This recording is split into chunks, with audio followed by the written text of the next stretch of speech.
आतंकवाद का रंग होता है क्या विनोद बंसल जी? आतंकवाद को गढ़ने वाले भी होते हैं। आप देखिए, मैं तो कहता हूँ आतंकवाद का सही रंग तो कांग्रेस है। भारत के अंदर आतंकवाद का जो जननी है वो कांग्रेस है, और उसने जिस तरह से जिहादी तुष्टीकरण की नीति अपनाई और उनको खुश करने के लिए, वो वोट बैंक बनाने के लिए हिंदुओं को दोयम दर्जे का नागरिक बना के रखा, और अब लगातार जो है भारत के विभाजन से लेकर के आज तक वही तुष्टीकरण करती रही। और उस तुष्टीकरण की हद तब हो गई जब हिंदुत्व या सनातन या भगवा, जो इस देश की संस्कृति का परिचायक है, इस देश की पहचान है, इस विश्व की जो एक सनातन परंपरा का वाहक है, उसको ही इन्होंने कटघरे में लाना शुरू कर दिया और उसको आतंकवादी बना करके उनको आरोप मढ़ करके उनको मतलब आप ये कह रहे हैं कि साहब आतंकवाद दरअसल ये सियासत जो है उसकी वजह से परवान चढ़ रहा है, यही है आपका तर्क? सियासत ने प्रमोट किया, सियासत ने उनको बढ़ाया, पनपाया, और वोट बैंक की राजनीति के चक्कर में उन्होंने सब कुछ दांव पे लगा दिया। जिस तरह से भी जो नेताओं के बयान भी आ रहे हैं, और जिस तरह से कांग्रेस ने कुकर्म किए 2008 के इस मालेगांव ब्लास्ट के बाद भी, आप देखिए रियल अपराधियों को तो छोड़ दिया, ठीक है, और जो फ्रेम किए हुए थे उनको फंसाने की कोशिश करी। और इतना ही नहीं था कि ये 7 लोग थे जो जिनको बरी किया वही अपराधी बनाए थे। इन्होंने तो सरसंघ चालक जी को और संघ परिवार का ऐसा कोई कार्यकर्ता नहीं छोड़ा जिनको ऊपर जिनको कटघरे में खड़ा करने की इन्होंने कुछ ऐसा न की हो।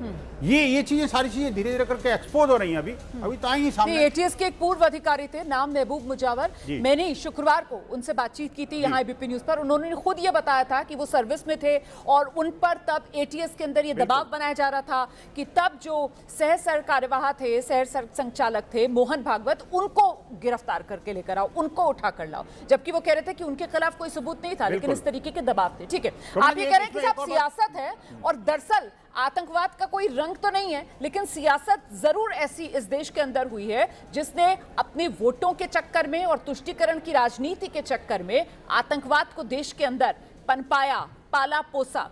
मौलाना नुमानी, आप सहमत हैं इस बात से? देखिए, सियासत जो है कई तरह का खेल करती है। जब ये बात आई थी तो विनोद बंसल साहब भी उस वक्त थे और मैं भी था चैनल पे। मैंने कहा था कि इस्लामी आतंकवाद और भगवा आतंकवाद कोई चीज़ नहीं है। और अभी जो है एनआईए की अदालत ने कहा कि जो है आतंकवाद का कोई धर्म नहीं होता है। हाँ जी, ये बिल्कुल क्लियर है। जब तक जो है आरोपी जो है वो अपराधी सिद्ध नहीं हो जाता है, किसी को आतंकवादी कहना, चाहे वो हिंदू हो या मुस्लिम हो, दोनों गलत। ये बिल्कुल न्याय विरुद्ध है। ये जिस तरह मालीगांव बम धमाके का मामला है, इसी तरह जो है मुंबई जो है ट्रेन धमाके का मामला है, दोनों मामले इसी तरह है। तो ये जिस तरह दोनों को जो है हाई कोर्ट ने और एनआईए अदालत ने जो है बरी किया है, इसका मतलब है कि असल अपराधी जो है, दोषी जो है, वो पकड़े नहीं गए। और ये जो है 19 और 17 साल 18 साल इस तरह हो जाते हैं। तो इतने दिनों में आपको पता चला कि ये गलत है, तो इतना टाइम क्यों लगता है? इसका मतलब है कि सिस्टम में गड़बड़ी है। और ये जो तुष्टीकरण, मुस्लिम तुष्टीकरण की बात होती है, बिल्कुल निराधार है। आप जो है मीडिया में है, मैं भी जो है कॉलम लिखता हूँ, मीडिया में हूँ। मैंने 15 किताबें लिखी है और संघ पे भी मेरी किताब है। तो मैं इन चीज़ों को जो है वो जानता हूँ कि सबसे ज्यादा गिरफ्तारियां जो है, सबसे ज्यादा गिरफ्तारियां जो है वो मुस्लिम, वो जो है कांग्रेस के शासन में हुआ है।